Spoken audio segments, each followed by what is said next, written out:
ప్రభునందు ప్రియమైన దేవుని బిడ్డలారా, యేసుక్రీస్తు పరిశుద్ధ నామములో మీ అందరికీ శుభములు వందనములు తెలియచేస్తున్నాను.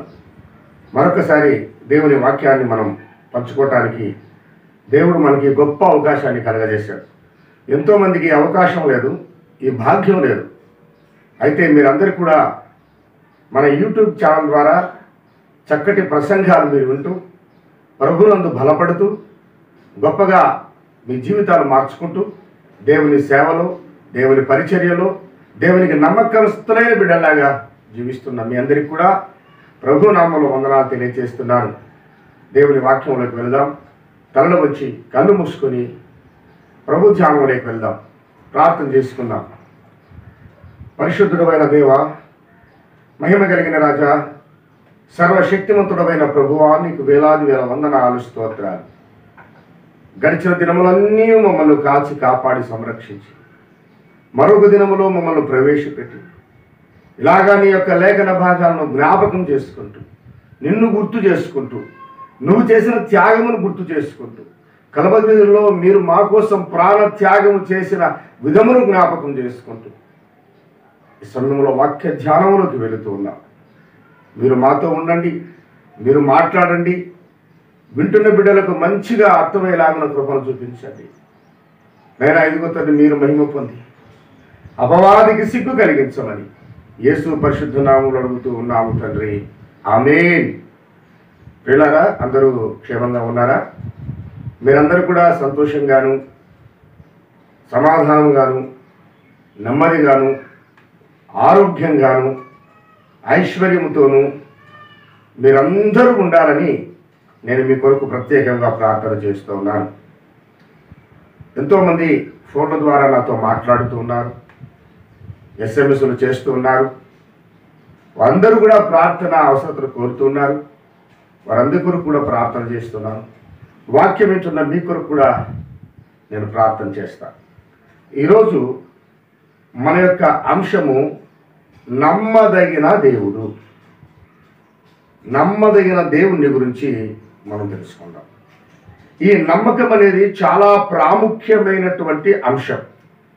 మానవుని యొక్క వ్యక్తిగత జీవితంలో కూడా, లేదా కుటుంబ వ్యవస్థల్లో కానీ, లేదా స్నేహ బంధంలో కానీ, లేదా భార్యాభర్తల అనుబంధంలో కానీ నమ్మకము అనేది చాలా ప్రాముఖ్యమైనటువంటి అంశం. కానీ దేవుని లేఖనంలో నీవు నేను ఏ దేవుణ్ణి అయితే ఆరాధిస్తున్నామో, ఏ దేవుణ్ణి అయితే పూజిస్తున్నామో ఆ దేవుడు నమ్మదగిన దేవుడు. యేసుక్రీస్తు ప్రభు నమ్మదగిన దేవుడు. ఆయన ఎవరైనా ఆయనను నమ్మినట్లయితే ఆయన చెయ్యి విడిచే దేవుడు కాదు. కష్టాల్లో నువ్వు ఉన్నావా, ఆపదల్లో నువ్వు ఉన్నావా, ఇరుకు ఇబ్బందుల్లో నువ్వు ఉన్నావా, ఆయన నిన్ను చేయి విడిచే దేవుడు కాదు. ఆయన నిన్ను ప్రేమతో తన గుండెకు హత్తుకొని చెయ్యి పట్టి లేవనెత్తి నడిపించే దేవుడు.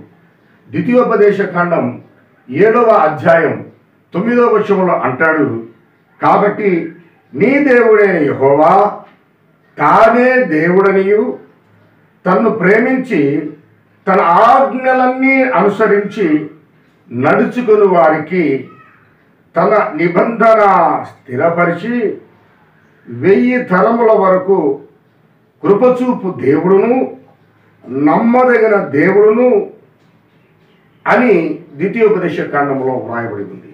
ఎవరంటే ఆయన ఆజ్ఞలన్నిటినీ అనుసరించి నడుచుకునేవారు.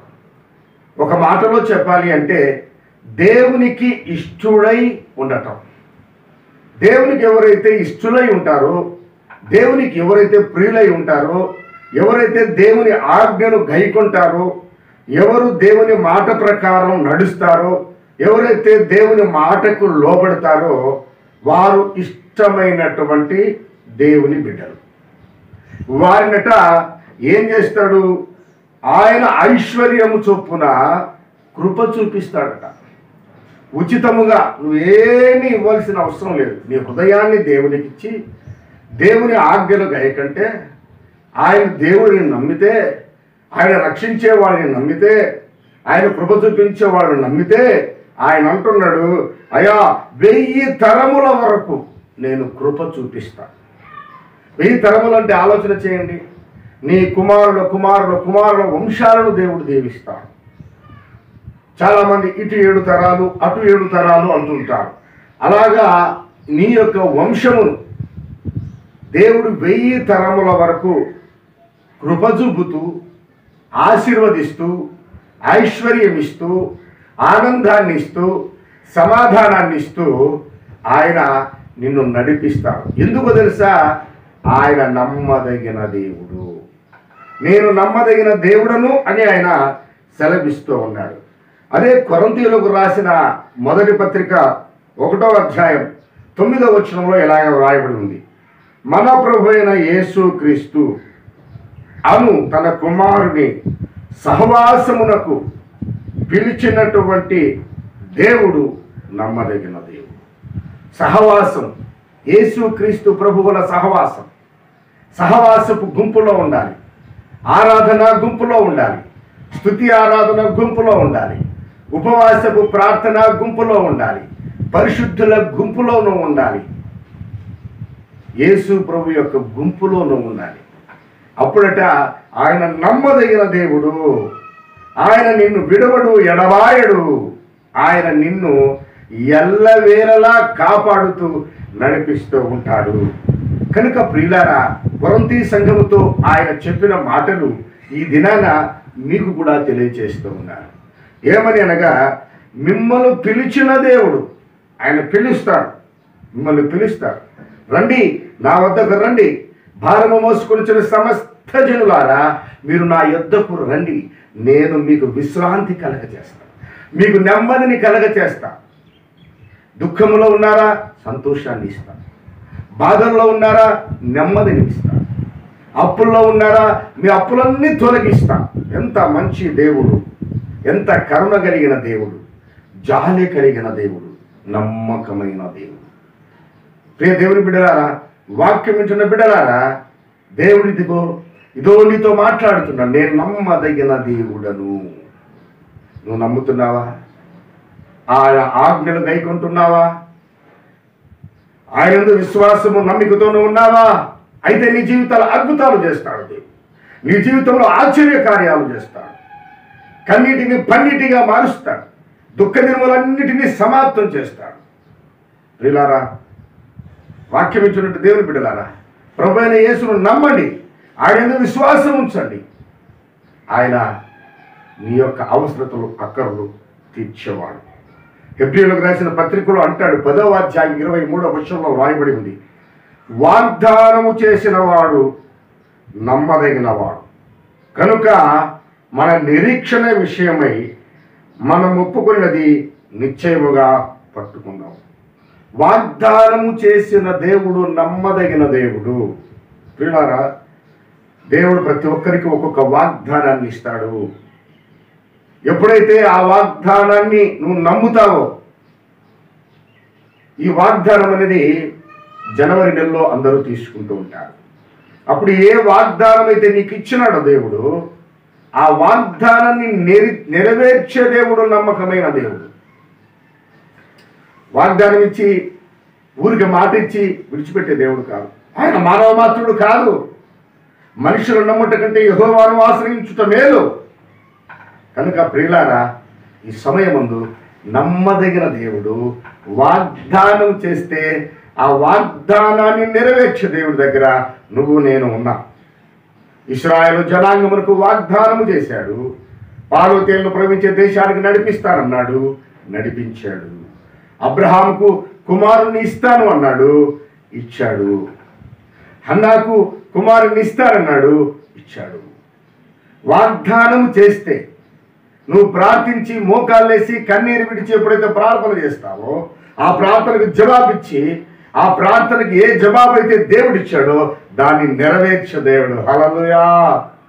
కనుక ప్రియులారా, ప్రభువునందు విశ్వాసం ఉంచుదాం, నమ్మిక ఉంచుదాం. ఆయన మన జీవితాల్లో అనేకమైన అద్భుత ఆశ్చర్య కార్యాలు చేస్తామని నమ్ముదాం, విశ్వసిద్దాం. ఆయనే రక్షకుడు, ఆయనే దేవుడు, ఆయనే విమోచకుడు అని నమ్ముదాం. ఎప్పుడైతే నమ్ముతావో సమస్తమైన ఆశీర్వాదం దేవుడు అలాంటి కృప దేవుడి వాక్యం బిడ్డలందరికీ అనుగ్రహించుగాక. ప్రార్థన చేద్దాం. తల వచ్చి కళ్ళు మూసుకుని ఏ వాక్యం అయితే విత్తబడి ఉందో ఆ వాక్యము నీరు గట్టి ఫలింపచేయమని అందరూ కలిసి ఏకదాటిగా ప్రార్థన చేద్దాం. కళ్ళు మూసుకుని.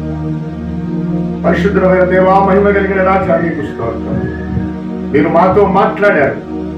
నేను వాగ్దానం చేస్తే ఆ వాగ్దానాన్ని నెరవేర్చే దేవుడును నేనే, నమ్మదగిన దేవుడును నేనే.